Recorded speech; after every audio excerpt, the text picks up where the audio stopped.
अस्सलामु अलैकुम वरहमतुल्लाहि वबरकातुहू। रब्बि इश्रह ली सदरी वयस्सिर ली अमरी वहलुल उक़दतम मिन लिसानी यफ़क़हू क़ौली। अल्हम्दुलिल्लाहि रब्बिल आलमीन। पारा नंबर 5 सूरत अन-निसा आयत नंबर 82। अऊज़ु बिल्लाहि मिनश शैतानिर रजीम। बिस्मिल्लाहिर रहमानिर रहीम।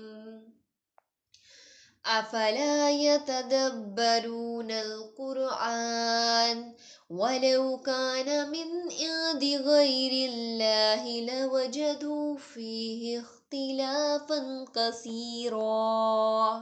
तो क्या वो कुरान मजीद में गौर व फिक्र नहीं करते, और अगर वो गैरुल्लाह के पास से होता तो इसमें वो यकीनन बहुत ज़्यादा इख्तलाफात पाते। अल्लाह रब्बुल इज़्ज़त फरमाते हैं अफ़ला यतदब्बरून अल कुरान, कुरान हकीम पर गौर व फिक्र करने से ये हक़ाइक़ वाज़िह होते हैं कि कुरान मजीद में कोई ऐसी चीज़ नहीं जो इंसान की फितरत के ख़िलाफ़ हो। इसमें कोई ऐसा बयान नहीं जो पिछली किताबों की हकीकत से टकराता हो।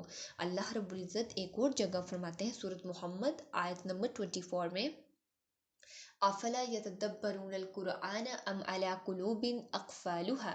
तो क्या वो लोग कुरान मजीद में गौर व फिक्र नहीं करते या कुछ दिलों पर उनके ताले पड़े हुए हैं।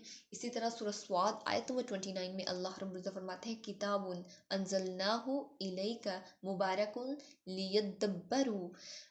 ये एक बाबरकत किताब है और जिसको हमने आपकी तरफ नाजिल किया ताकि लोग उसकी आयत पर गौर व फिक्र करें और ताकि अकल वाले इससे नसीहत हासिल करें। देखिए अल्लाह रब्बुल इज़्ज़त तो अपनी किताबों में एक एक जगह नहीं बल्कि कई मुकामात पर कई जगह पर बयान फरमाते हैं कि कुरान पाक पर गौर व फिक्र करो, तदब्बुर करो। यहाँ पर तदब्बुर का जो माना है वो गौर व फिक्र करना है, किसी चीज़ की डेप्थ तक पहुँचना, तह तक पहुँचना, बॉटम तक पहुँचना है। यहाँ पर कुरान पाक का जो लफ्ज़ है कुरान पाक के अंदर ही 60 टाइम यूज़ हुआ है, और कुरान पाक का जो माना है वो बार बार पढ़ी जाने वाली किताब है। हम देखते हैं कि मिलियंस ऑफ बिलियंस पीपल्स ऐसे हैं जिनके दिलों में, सीनों में अल्लाह रब्बुल इज़्ज़त ने कुरान पाक की किताब को स्टोर कर रखा है। अगर आप ओवरऑल दूसरी किताबों को देखें तो इतनी बड़ी तादाद लोगों के सीनों में किसी और किताब की हिफ्ज़ की नहीं होती, यानी कि कोई और लोग कोई और किताबें इतनी हिफ्ज़ नहीं करते हैं जितना कि एक वाहिद कुरान मजीद ऐसी किताब है जो मिलियंस ऑफ बिलियंस पीपल के सीनों में स्टोर है अल्हम्दुलिल्लाह। और इसका एक बहुत बड़ा और मौजूदा, इसमें आज तक एक नुक्ते का भी फ़र्क नहीं आया, इस एक नुक्ते की भी चेंजिंग नहीं आई, क्योंकि अल्लाह रब्बुल इज़्ज़त ने इसकी हिफाजत का खुद ज़िम्मा लिया है अल्हम्दुलिल्लाह।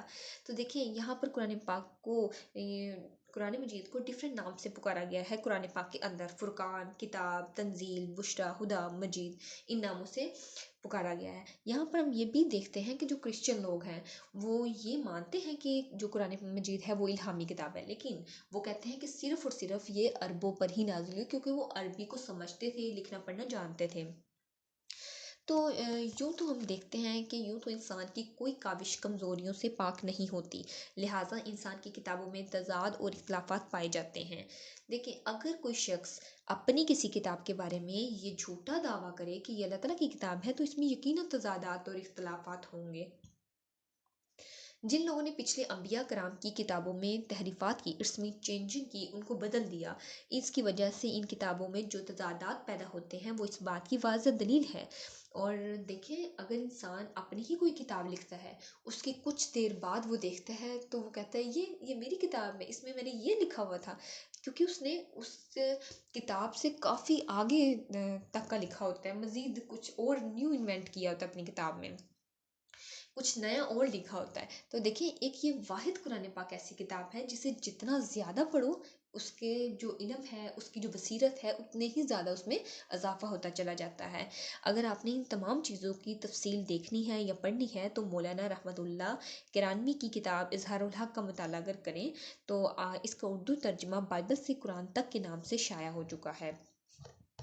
यहाँ पर हम ये भी देखते हैं कि बंदा मोमिन किताबुल्लाह में जितना ज़्यादा गौर व फिक्र करता है, इतना ही ज़्यादा अल्लाह रब्बुल इज़्ज़त इसके इल्म अमल और बसीरत में इजाफ़ा करते चले जाते हैं। इसलिए अल्लाह रब्बुल इज़्ज़त ने किताबुल्लाह में तदब्बुर का हुक्म दिया और इसकी तरगीब दी, और आगाह फरमाया कि कुरान मजीद को नाजिल करने का मकसद ही यही था कि आप इस पर गौर व फिक्र करें, आप अल्लाह रब्बुल इज़्ज़त को पहचानें, आप अल्लाह रब्बुल इज़्ज़त के अहकामात جو اللہ رب العزت نے نازل کیے ان کے نازل ہونے کا مقصد کو پہچانیں کہ یہ کس لیے نازل کیے، یہ ہمارے فائدے کے لیے ہیں۔ اگر ہم ان پہ عمل کریں گے اور وہ تمام بری چیزوں کو چھوڑ دیں گے جس کا اللہ رب العزت نے ہمیں حکم دیا، تو اس کے ہمیں کتنے زیادہ بینیفٹ ہوں گے یا کتنا زیادہ ہمیں فائدہ ملے گا۔ اللہ رب العزت سے دعا ہے کہ اللہ رب العزت ہمیں دین کی سچی سمجھ نصیب فرمائے، اس پہ خود بھی عمل کرنے اور دین کا پیغام اچھے طریقے سے دوسروں تک پہنچانے کی توفیق عطا فرمائے۔ آمین۔ وآخر الدعوانا ان الحمد للہ رب العالمین۔ سبحانک اللہم وبحمدک، نشہد ان لا الہ الا انت، نستغفرک ونتوب الیک۔ السلام علیکم ورحمۃ اللہ وبرکاتہ۔